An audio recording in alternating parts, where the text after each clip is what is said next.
વડોદરા ડભોઈ વડાદરા હોલિકા દહનના મહાન પર્વ નિમિત્તે વડાદરા ગામમાં ધામધૂમથી ઉજવણી કરવામાં આવી।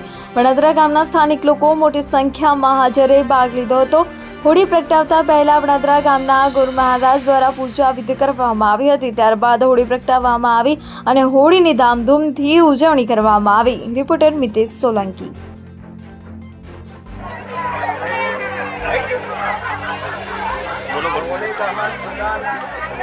परंपरा प्रणालिका प्रमाणे राजेका मुजब 10 वर्षे કરીએ છીએ।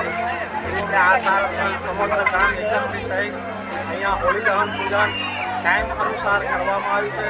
સમગ્ર ગ્રામજનોએ એનો પૂજાનો લાભ લીધો છે અને સમગ્ર ગામ સુખ શાંતિ પ્રાપ્ત થાય એવા હોળી દહન પ્રત્યે આશીર્વાદ માગી હોળી માને ક્ષમા માગી છે। જય હોળી દહન।